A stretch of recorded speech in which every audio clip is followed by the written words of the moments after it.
Assalamualaikum warahmatullahi wabarakatuh. Nama saya Sita Fikarisnaini. Saya dari Prodi Akidah dan Filsafat Islam semester 2 NIM 11. Dalam video ini saya akan menjelaskan mengenai materi logika semester 2 yang diampu oleh Bapak Nur Hamid M.Hum mengenai hukum-hukum silogisme kategoris. Hukum-hukum silogisme kategori sendiri ada dua macam, yaitu yang pertama yang menyangkut term-term dan yang kedua yang menyangkut keputusan-keputusan. Hukum silogisme kategoris yang pertama yakni yang menyangkut term-term. Silogisme tidak boleh mengandung lebih atau kurang dari 3 term. Lebih dari 3 term berarti tidak ada perbandingan.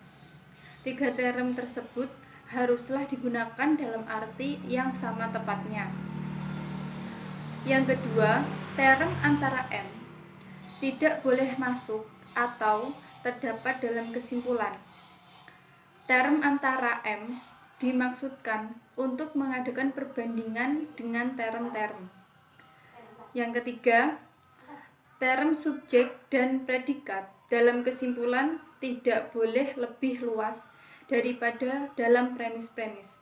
Artinya, term subjek dan predikat dalam kesimpulan tidak boleh universal.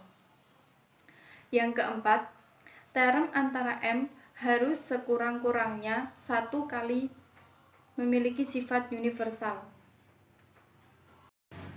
Hukum silogisme yang kedua yakni yang menyangkut keputusan-keputusan.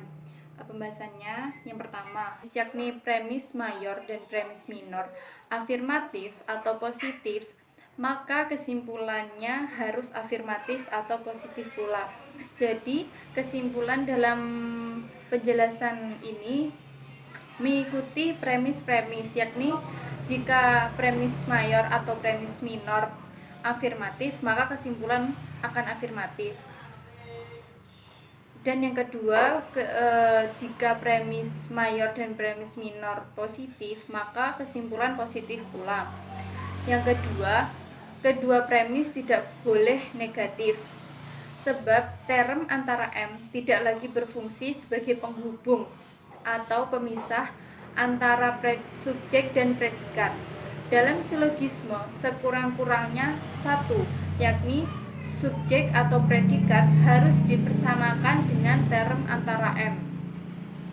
Yang ketiga, kedua premis tidak boleh partikular. Artinya, sekurang-kurangnya 1 premis harus memiliki sifat universal. Yang keempat, kesimpulan harus sesuai dengan premis-premis yang paling lemah. Sekian penjelasan dari saya mengenai hukum-hukum silogisme kategoris yang tadi ada 2, yakni yang menyangkut term-term dan yang menyangkut keputusan-keputusan. Terima kasih, semoga bermanfaat. Wassalamualaikum warahmatullahi wabarakatuh.